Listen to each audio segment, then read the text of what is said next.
Now, a couple of weeks back, I was having a coaching session with one of my clients. He was a senior leader from the financial services industry, very accomplished, highly ambitious leader. He had enrolled in my Compass leadership program, and we were in the third phase of the program. And I call this phase as weather the storm. And I draw a lot of inspiration and learnings from encountering storms at sea in this phase. So this phase is all about dealing with storms in your life, and this phase is where a lot of deep coaching happens, a lot of deep work happens. You discover your fears, you discover your limiting beliefs, and you truly have to be courageous and vulnerable. And you learn ways to deal with your fears and your limiting beliefs. So in this case, we were having this session. Initially, he was quite hesitant, but as we started talking, as we created more space for him, he actually came forward. And you know what he said his greatest fear was? He said that my greatest fear is that one day I'm going to collapse with overwork and stress. These were his exact words. Now, this is not the first time I've heard leaders being afraid of something, and certainly not the first time I've heard that leaders are overworked and stressed. Sometimes we hold leaders in a very high pedestal, but the fact is, leaders are also humans, right? They also have their fears and frustrations, their dreams and desires, their doubts and their struggles. Now, most of the time, deep down, we know what we are afraid of, but many a times we are afraid of acknowledging. We are afraid of accepting it. And the key to dealing with fears is not to try and overcome.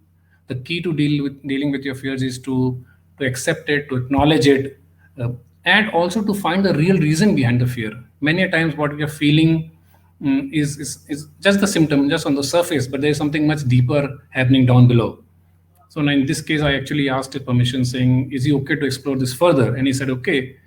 And we continued exploring this fear of his. And you know what the real reason for his fear was? His inability to say no. So even though he was a senior executive, he would end up taking a lot more work beyond his capacity. He didn't want to offend people. He didn't want to confront people. He would always want to please people around him. So he will end up taking a lot more work, which obviously left him overworked and overwhelmed and stressed. And that gave rise to his fear that one day I'm going to collapse. Now, in this case, accepting and being aware of this fear and the real reason behind it was actually a good sign of progress for him, right? A lot of times we are not aware of it. And this awareness is an important aspect of self awareness as a leader. Because only when you're aware of this, only when you're ready to accept it, acknowledge it, that gives you the ability to do something about it, right? It gives you the ability to make choices, and life is all about choices, right? So in this case, once he was aware that this fear is stemming from the fact that he's not able to say no to people, then he had the ability to make a choice around it, whether he wants to continue with this behavior or not, right? Because when you say yes to something, you're also saying no to something at the same time. Similarly, when you're saying no to something, you're saying yes to something. In this case, when he was saying yes to overwork, he was also saying no to his well-being, his self-care, really, right? So then we actually, in the remaining session, we worked on a small plan. I asked him to make a list of all the things which he ends up saying yes to, where he would want to say no to, right? People, experiences, activities, tasks. And then once he made that list, then we said, okay, what are some of the things you can start saying no to as the first step? And he picked up a few things, and I think that was a good start for him, right? We didn't want to do something very drastic. We wanted to stick to a plan which he would feel comfortable with, and he will see progress in that. So that really brought the end to the session. But the key to dealing with your fear is not to try and overcome, is to accept it, to be aware of it, not to run away from it. Because the more you run away from your fears, the more you fuel your fears, right? That's a paradox. Uh, so that's really the sort of brief experience we had in this coaching session I wanted to share. Now over to you. You know, you can go back and reflect whether you are afraid of what are some of the things you are afraid of. Are you even aware what are your real fears?